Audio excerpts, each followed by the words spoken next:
ಮುಡಾ ಹಗರಣದ ಬಗ್ಗೆ ಸಿಎಂ ಸಿದ್ದರಾಮಯ್ಯ ಇವತ್ತು ಸುದ್ದಿಗೋಷ್ಠಿ ನಡೆಸಿ ಸುದೀರ್ಘವಾಗಿ ಮಾತನಾಡಿದ್ದಾರೆ. ಇಂಚಿಂಚೂ ಮಾಹಿತಿಯನ್ನು ಬಿಚ್ಚಿಟ್ಟಿದ್ದಾರೆ. ಮುಡಾ ಜಾಗದ ವಂಶವೃಕ್ಷ ತೋರಿಸಿ ವಿವರಿಸಿದ್ದಾರೆ. ಜೊತೆಗೆ ಬಿಜೆಪಿ ಜೆಡಿಎಸ್ ವಿರುದ್ಧವೂ ಹರಿಹಾಯ್ದರು. ಇದು ಸ್ವಯಾರ್ಜಿತ ಆಸ್ತಿ. ಯಾವ ಕಾರಣಕ್ಕೂ ಕೂಡ PTCL ಕಾಯ್ದೆ ಅಟ್ರಾಕ್ಟ್ ಆಗಲ್ಲ.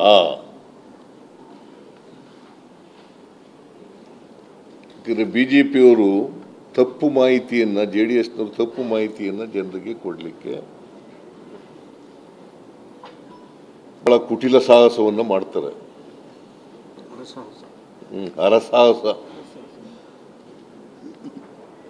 ಹರಸಾಹಸ ಮಾಡ್ತಾರೆ. ಗ್ರ್ಯಾಂಟ್ ಆಗದೇ ಇದ್ರೂ ಕೂಡ, ಆ ರಾಜ್ಯದಲ್ಲಿ ಕೊಂಡ್ಕೊಂಡಿದ್ರೂ ಕೂಡ, ಸ್ವಯಾರ್ಜಿತ ಆಸ್ತಿಯಾಗಿದ್ರೂ ಕೂಡ PTCL ಕಾಯ್ದೆ ಅಟ್ರಾಕ್ಟ್ ಆಗ್ತದೆ ಅಂತ ಹೇಳಿ, ಅದರಿಂದ ಈ ಸೇಲು ಕಾನೂನು ಪ್ರಕಾರ ಇದೆ.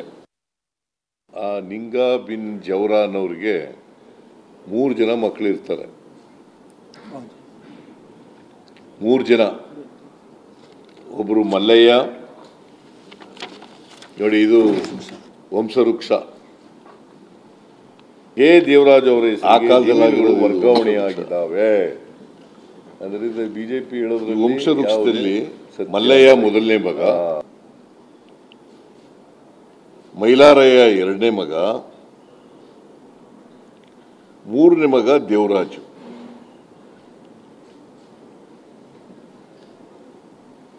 ವಂಶವೃಕ್ಷ ಇದನ್ನು ಕೊಡ್ತೀವಿ ನಿಮ್ಗೆ ದಾಖಲಾತಿ.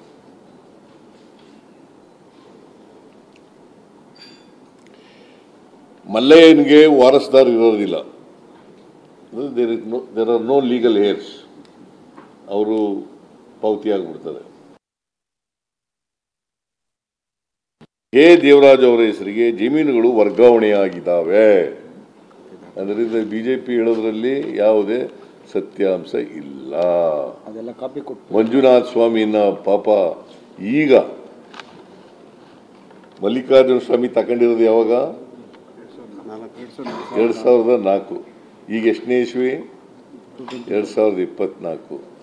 20 ವರ್ಷಗಳಲ್ಲಿ ತಕರಾರು ಮಾಡಿದ್ದ ಅವರೇ ಬರ್ಕೊಟ್ಬಿಟ್ಟಿರೋದು. ಈಗ ಎತ್ಕಟ್ಟಿ ಬಿಜೆಪಿಯವರು ರಾಜಕೀಯ ಮಾಡ್ತಾ ಇದ್ದಾರೆ. ನಾಚಿಕೆ ಆಗಲ್ಲ ಅವ್ರಿಗೆ?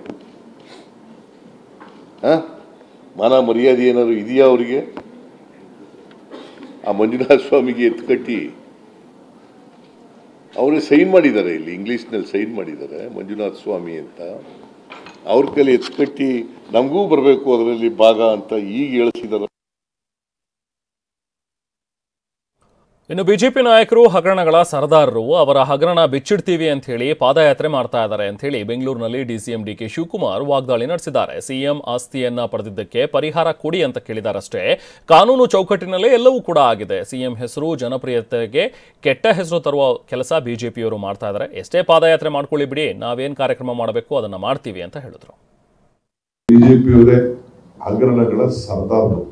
ಅದನ್ನ ಅವ್ರದೆಲ್ಲ ಬಿಚ್ಚಿಡ್ತೀವಿ ಅನ್ನೋ ದೃಷ್ಟಿಯಿಂದ ಒಂದು ಪ್ರಯತ್ನ ಮಾಡ್ತಾರೆ. ಬಿಚ್ಚಿಡಕ್ಕೆ ಅವಕಾಶ ಕೊಡ್ತಾರೆ.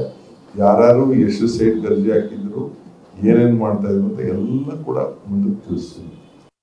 ಈ ಪಾದಯಾತ್ರೆ ಶುರು ಮಾಡಿದವರು ಕಾಂಗ್ರೆಸ್ ಪಾರ್ಟಿ. ಮಹಾತ್ಮ ಗಾಂಧೀಜಿ ನಮ್ಗೆಲ್ಲ ಪಿತಾಮಹ. ಅವ್ರ ಕಾಲದಿಂದ ಶುರು ಮಾಡಿ ಭಾರತ್ ಜೋಡೋ ಇಡೀ ದೇಶದಲ್ಲಿ ನಮ್ಮ ನಾಯಕರುಗಳು ಮಾಡಿದ್ದಾರೆ.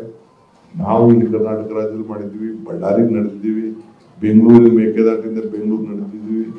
ಈ ಭಾರತ್ ಜೋಡೋ ಯಾತ್ರೆ ಕನ್ಯಾಕುಮಾರಿ ಕಾಶ್ಮೀರ ಗಂಟ ನಡೆದಿದ್ದೀವಿ. ಇವೆಲ್ಲ ನಮ್ಮ ಸೊತ್ತು, ನಮ್ಮ ಪೇಟೆಂಟ್. ಅದನ್ನ ಅವರು ಬಳಸ್ಕೊಳ್ಳಿಕ್ಕೆ ಪ್ರಯತ್ನ ಮಾಡ್ತಾ ಇದ್ದಾರೆ.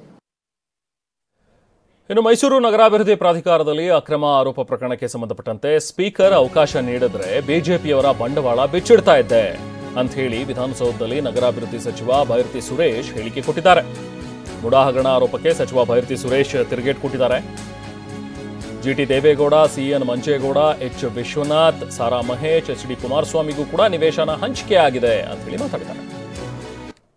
ನಾನು ಭಾಳ ಗಲಾಟೆ ಮಾಡಿದೆ, ನಮಗೆ ಅವಕಾಶ ಮಾಡಿಕೊಡಿ, ನಾನು ಹೇಳ್ತೀನಿ ಅಂತ. ಆದರೆ ಸ್ಪೀಕರು ರೂಲಲ್ಲಿ ಇದನ್ನ ಅಲೋ ಮಾಡೋಕ್ಕೆ ಬರಲ್ಲ ಅಂತ ಹೇಳ್ಬಿಟ್ಟು ನನಗೂ ಸ್ಪೀಕರು ಮಾತಾಡಬಾರ್ದು ಇದ್ರ ಬಗ್ಗೆ ಅಂತ ಹೇಳ್ಬಿಟ್ಟು ಸ್ಟ್ರಿಕ್ಟಾಗಿ ವಾರ್ನ್ ಮಾಡಿ ಕೂರಿಸ್ಬಿಟ್ರು. ಇಲ್ಲಾಂದರೆ ನಾನು ಅಲ್ಲೇನೇ ಇವ್ರದ್ದು ಬಂಡವಾಳ ಎಲ್ಲ ಬಿಚ್ಚಿಡ್ತಾ ಇದ್ದೆ.